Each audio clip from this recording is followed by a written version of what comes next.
nós vamos orar com o nosso irmão e passar para ele a palavra.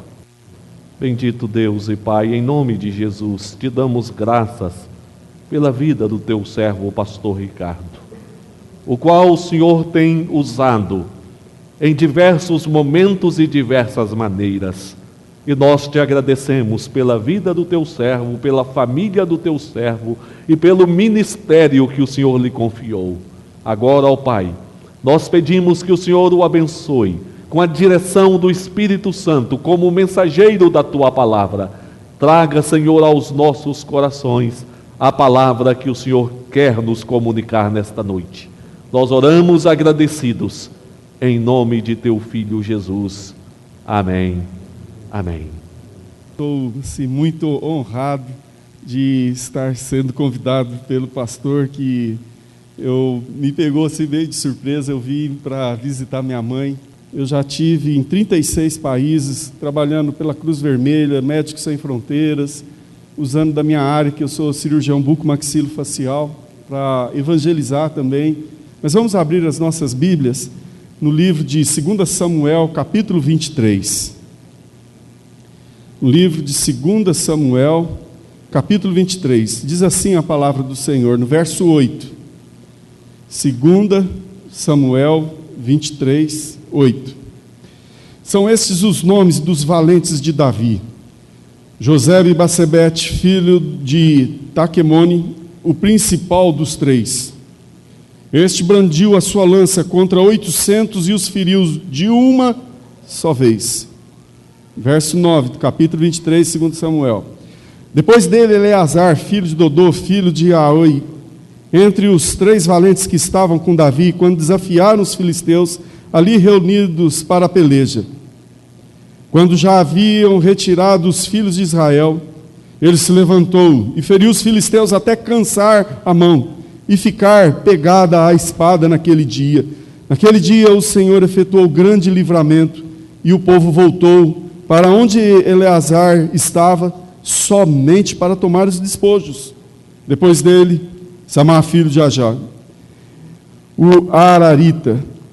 Quando os filisteus se juntaram em Lei, onde havia um pedaço de terra cheio de lentilhas, e o povo fugia diante dos filisteus, pôs-se Samar no meio daquele terreno e o defendeu, e feriu os filisteus, e o Senhor efetuou grande livramento.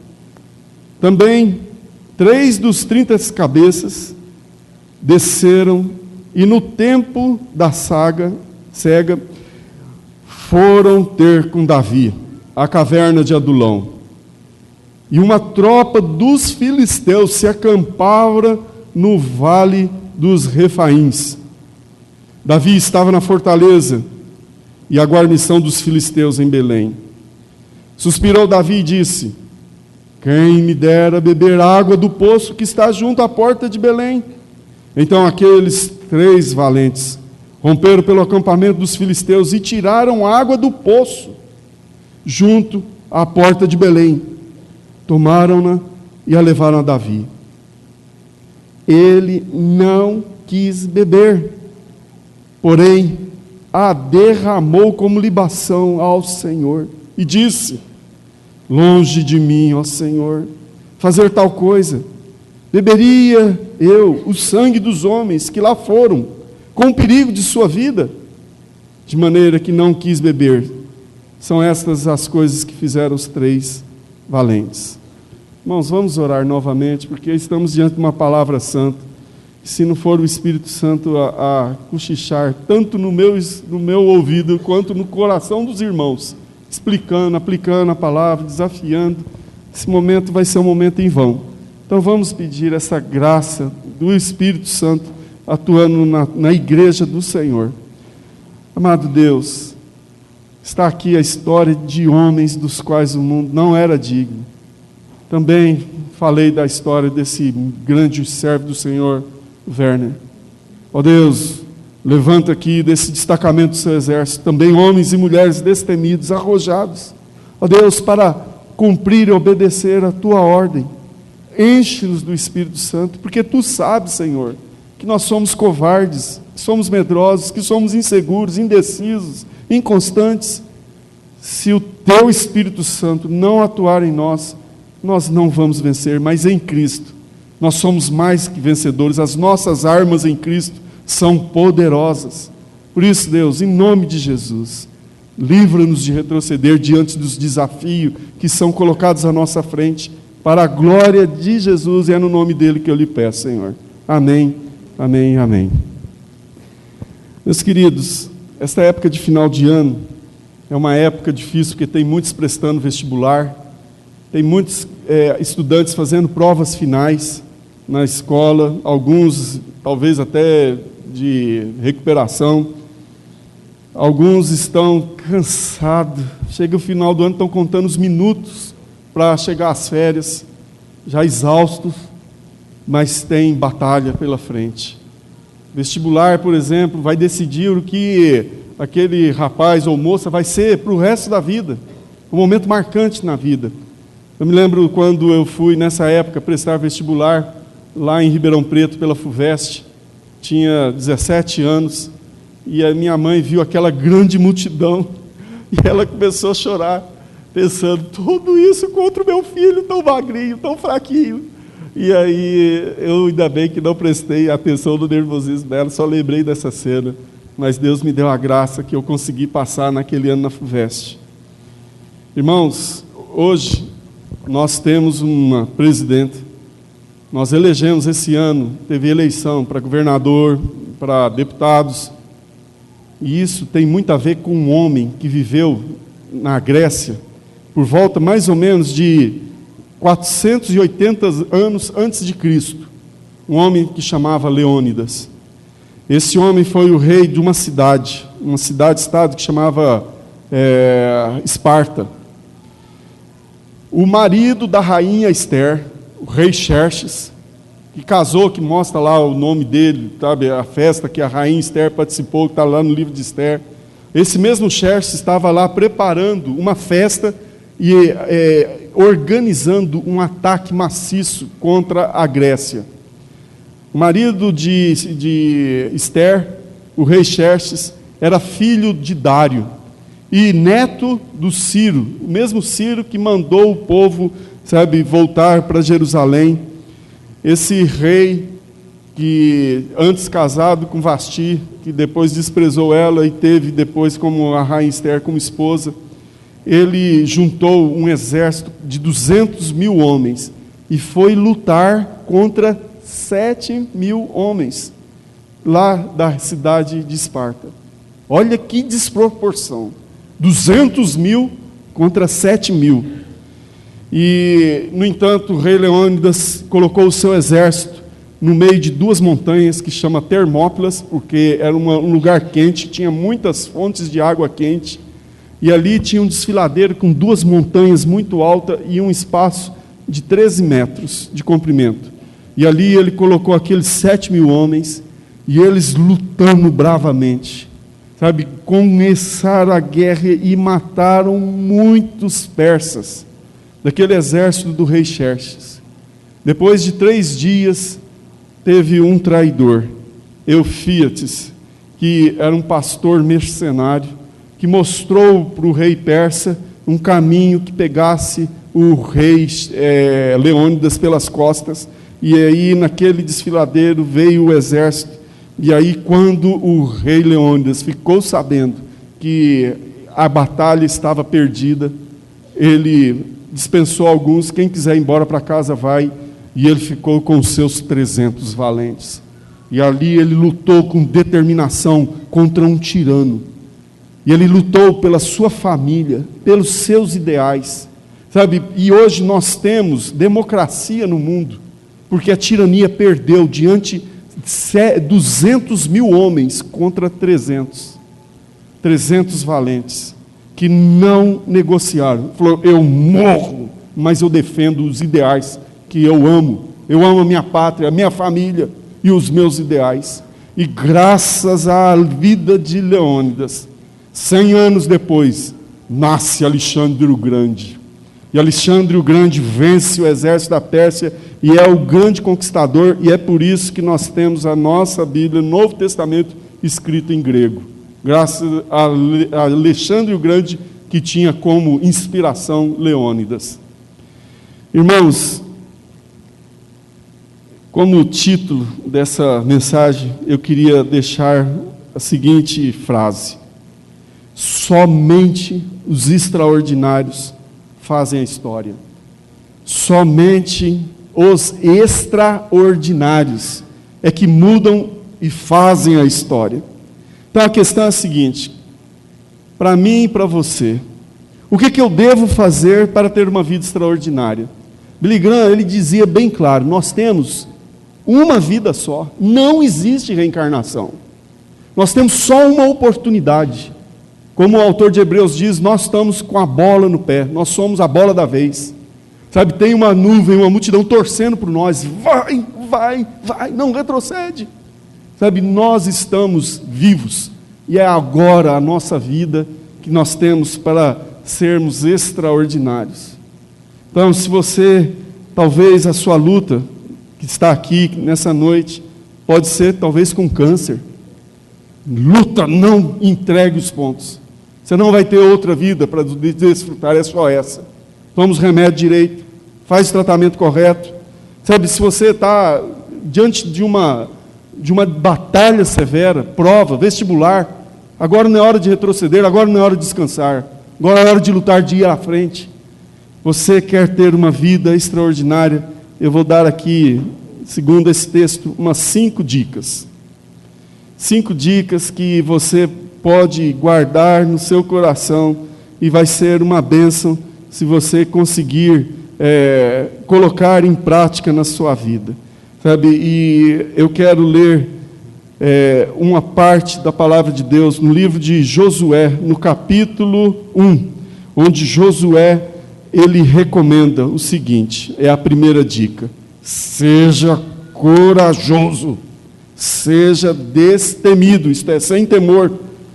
Quando Josué estava diante da grande e importante função de substituir Moisés, Deus falou para ele o seguinte: tão somente ser forte e muito corajoso, para teres o cuidado de fazer segundo toda a lei do meu servo Moisés, que te ordenou. Dela não te desvies nem para a direita nem para a esquerda, para que sejas bem-sucedido por onde quer que andares. Não cesses de falar do livro da lei, antes medita nele de dia e de noite, para que tenhas cuidado de fazer segundo tudo quanto está escrito. Então farás prosperar o teu caminho e serás bem-sucedido. Não te mandei eu, ser forte e corajoso. Não temas, nem te espante, porque o Senhor teu Deus é contigo por onde quer que andares.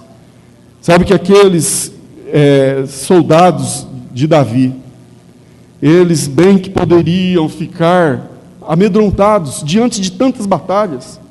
Quando chegar lá no céu, ô Senhor, põe o DVD aí que eu quero ver, sabe, o José Bacebete com uma lança lutar contra 800, sabe, e não teve medo. Ele viu os 800 e falou: vem quente que eu estou fervendo. E ele não apavorou, pelo contrário. Eu fico pensando, Sansão, com uma queixada de burro, lutou contra mais de 1000 filisteus e matou todos. O mundo não é dos covardes, o mundo não é dos mercenários, o mundo é dos corajosos destemidos. O medo paralisa. Vocês lembram dos 12 espias? Os 12 espias, 10 se acovardaram diante do desafio. 10 viram aqueles gigantes, do tamanho de Golias, e tremeram de medo. Sabe, não, eles são grandes demais, não dá. E eles não viram os deuses que eles serviam. Raabe, aquela mulher que tinha visão, quando vê o exército de Josué na beirada daquela grande fortaleza, ela percebeu que o segredo daquele exército não era as armas de guerra que eles tinham, mas era o Deus que ela começou a conhecer. Então, meus queridos, nós não somos especiais, o nosso Deus é especial, e é porque Ele está conosco, é que nós devemos obedecer, é que nós devemos ser corajosos e destemidos, mais do que Leônidas, que com 300 homens enfrentou 200.000 do exército inimigo. Sabe, o Senhor está comigo, está com você, está com a igreja. Está na hora de nós não retrocedermos, é hora de ir avante, é hora de atacar, é hora de evangelizar. Irmãos, segunda dica para você ter uma vida extraordinária, ser mais que vencedor. Sabe, eu lembro de um hino da nossa igreja, que eu de vez em quando fico assoviando. Diz assim: com valor, sem temor, por Cristo prontos a sofrer, bem alto erguei o seu pendão, firmes sempre até morrer. Eis formados já terríveis batalhões do grande usurpador. Revelai-vos hoje, bravos campeões, avante sem temor. Quem receio sente em seu coração e fraco se mostrar, não receberá o galardão que Cristo tem para dar. Sejamos, pois, todos a Jesus fiéis e ao seu real pendão. Os que da vitória colhem os lauréis, com ele reinarão. Irmãos, vocês lembram quando Josué, diante de uma batalha mais ou menos proporcional de Leônidas, Deus fala para ele, falou para assim: Gideão, faz o seguinte, não preciso dessa multidão, porque vocês vão achar que vocês, pela sua competência, pela sua organização, é que vão ganhar essa batalha. Os covardes, vai embora. De 30 mil, sobrou apenas, de 32 mil, sobrou apenas 10 mil. 10 mil corajosos. A batalha já era desproporcional. Agora que ficou pior. Então, mais do que nunca, tinha que ter homens corajosos. Mas não bastava ser somente corajosos. Tinha que ser sábio. E aí ele leva aqueles homens para beber água. Alguns com tanta sede, no desespero, levado pela emoção, vê um pouco de água, cai de cara na água. Mas os sábios, eles estão vendo que o inimigo está atrás da montanha. Eles, com bastante cuidado, vai lá, põe água na boca. E Deus fala: só esses que vão para a batalha, 300. E com 300 Deus deu a vitória, porque o Senhor era com eles. Então, meus queridos, vamos ser assim, corajosos, destemidos. A vida é uma batalha, desde o dia que a gente nasce até o último dia que a gente morre. Você sabia que dentro de você tem um sistema imunológico lutando contra células cancerígenas, que não dá trégua, sabe, contra bactérias, contra fungos, contra vírus. Se o seu sistema imunológico tirar férias, você está morto, em menos de 1 ou 2 dias. Segunda dica para você ter uma vida extraordinária. Sabe, veja as oportunidades e não só as dificuldades. Sabe que eu me inspiro também em Caleb. Caleb, 85 anos. Prestem bem atenção. Está no livro lá de Josué, capítulo 14, verso 10, diz assim: eis agora, o Senhor me conservou com vida, como prometeu. 45 anos desde que o Senhor falou esta palavra a Moisés, andando Israel ainda no deserto, e já agora sou de 85 anos. Estou forte, ainda hoje como no dia em que Moisés me enviou, qual era a minha força naquele dia, tal ainda agora é para o combate, tanto para sair a ele como para voltar. Agora, pois, dá-me este monte que o Senhor falou naquele dia, pois naquele dia ouviste que lá estavam os anaquins e os grandes e fortes cidades. O Senhor porventura será comigo para os desapossar, como prometeu. Homem que me inspira. A minha idade passou, o Alzheimer não chegou. Por quê? Ele tinha sonho, ele tinha ideais, ele se preparava, manteve a saúde, se fortaleceu e falou assim: eu quero é a pior terra, é lá que estão os anaquins, lá é o meu terreno, eu vou brigar, eu vou lutar, eu vou conquistar. E conquistou. Caleb, homem cheio do Espírito Santo, ele não confiava na sua força, mas era nas promessas do Senhor.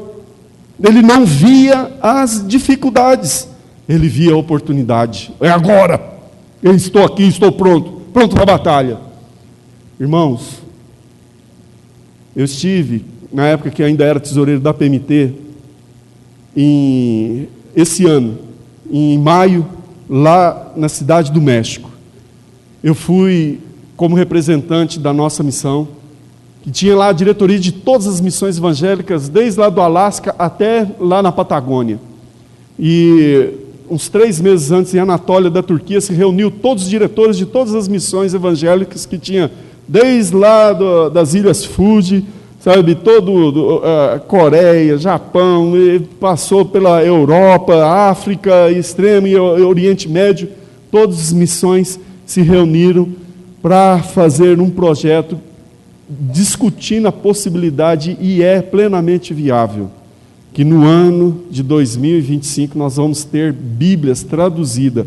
Nós somos hoje 110 mil missionários transculturais e nós temos apenas 3.800 Bíblias para traduzir, para completar a tradução de todas as línguas, povos e nações, ter Bíblia traduzida na sua língua.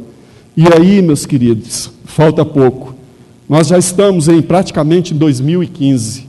Para 2014 falta pouco. Para 2025, esse projeto, hoje com laptop, com célula fotovoltaica, sabe, e com toda a tecnologia de muitas, o Eduardo Kerr, da Sociedade Bíblica, esteve lá na Grécia, fazendo programação de computador para ajudar os missionários na tradução de Bíblias.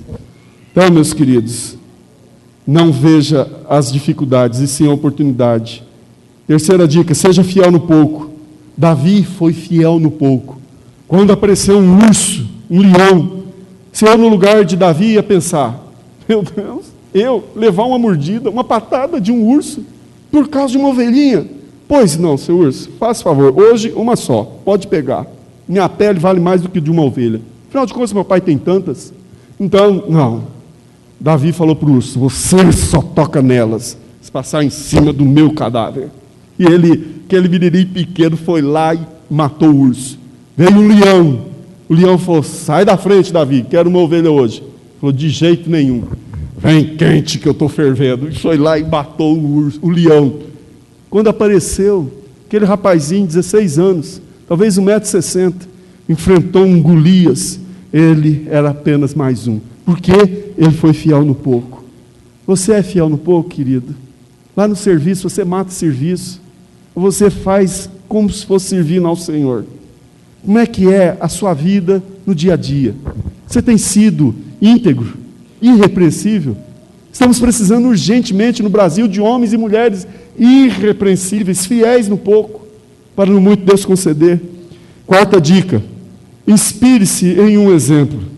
Sabe que esses soldados de Davi se inspiraram em Davi, sabe, porque eles estavam naquela batalha no dia do Golias, tremendo de medo, e depois eles ficaram envergonhados, como Deus usou Davi, e eles se inspiraram em Davi. Sabe que Davi demonstrou um simples desejo, um capricho, e eles falaram, desejo do meu rei é uma ordem. E aí eles foram ali no meio do arraial filisteu, foram lá, eu fico imaginando eles com uma espada aqui, um jogou o balde, o outro com a espada, com o escudo, e aí eles entraram lá, pegaram aquela água, puseram no cantil, e vamos correndo, chegaram lá e chegaram para Davi, toma aqui, meu rei, seu desejo é uma ordem. E aí Davi falou, o quê? O que vocês fizeram? Pegamos água, você não estava com desejo? Sabe? Aí ele falou, gente do céu, se vocês morressem, pelo amor de Deus, a minha vida não vale isso, sabe, esse capricho, mas para o Senhor esse sacrifício vale. E aí ele derrama aquela água como em sacrifício para o Senhor. Morrer pelo Senhor vocês valia a pena, mas por mim não. Então esse sacrifício é como do Werner, derramou a vida dele em libação ao Senhor. Então, meus queridos, inspire-se no exemplo de homens como esse. Paulo dizia, 1 Coríntios capítulo 11, verso 1, sede meus imitadores, porque assim eu sou de Cristo. Sabe, eu não temo falar para as minhas ovelhas, para a minha igreja, sede meus imitadores, porque eu sou de Cristo. Sabe, muitas das vezes, hoje o povo, na minha época, teve uma época que todo mundo se inspirava em Ronaldinho. Ah, dá licença. Sabe, homens e mulheres, às vezes, têm como ídolo quem? Pessoas medíocres. Falta hoje homens e mulheres dos quais nós precisamos inspirar. E quinta dica, não ame demasiadamente a sua vida.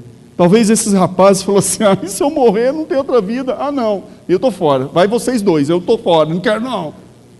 Sabe, eu fico imaginando Samar, o exército todo recuou. Ele falou assim, não, também perna para quem tem. Ele falou, não, eu estou aqui, vai quente que eu estou fervendo. E ele, com a espada, matou Sabe, o exército voltou depois só para pegar os despojos, porque Samar, eles chegaram, Samar, solta a espada, rapaz. Não, deu cãibra. Vem, se parecer mais 800 eu mato também. Sabe, o cara ainda estava pronto para mais. Então, meus queridos, hoje nós estamos precisando de missionários. A seara é grande e os cearenses são poucos. Aí Deus chama os mineiros. Aí Deus chama a paulista. Aí Deus chama os brasileiros, né? Meus queridos, se aqueles 3 homens estavam dispostos a morrer por Davi, por que que a igreja de Jesus não está disposta a obedecer ao seu rei, seu senhor, que não foi um desejo, foi uma ordem? A grande comissão não é uma grande opção. A grande comissão não é uma grande opção. Não, quando não tiver mais nada que fazer, quando tiver até com uma vontade de fazer alguma coisa mais, sabe, com adrenalina, eu faço, mas depois estou fora. Não. A grande comissão, infelizmente, hoje está sendo a grande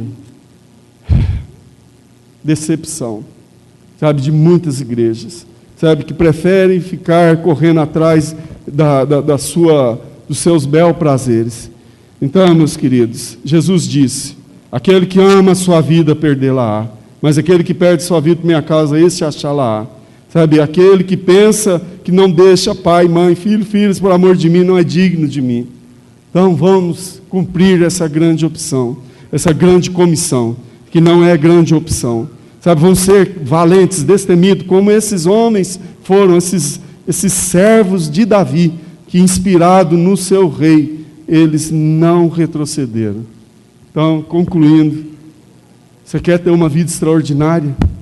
Você quer ter uma vida que vá ser exemplo para os seus filhos, para os seus netos, para os seus bisnetos? Você quer entrar na história desta igreja, do Brasil? Tenha uma vida extraordinária. Não seja medíocre. Não seja Maria vai com as outras. Não seja covarde. Seja corajoso, destemido. Como diz aqui o primeiro ponto. Segundo, não fica obcecado pelas dificuldades. É difícil, a vida é difícil mesmo. A vida é dura para quem é mole. Sabe, irmãos? Você veja as oportunidades e não as dificuldades. Terceiro, seja fiel no pouco, para que no muito o Senhor te conceda.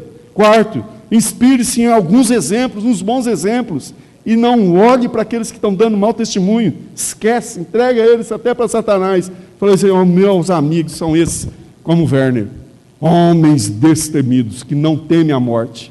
Sabe, porque nós já ganhamos a vida eterna, não tem que ter medo da morte, coisa nenhuma.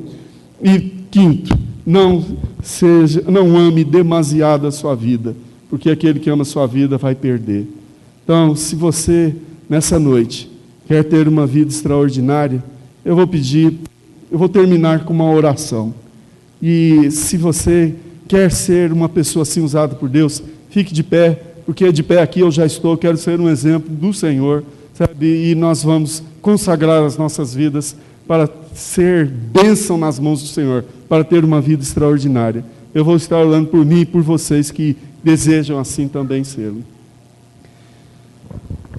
Amado Deus, está aqui, Senhor, a Igreja Presbiteriana de Beraba, que é um pequeno destacamento do Teu exército.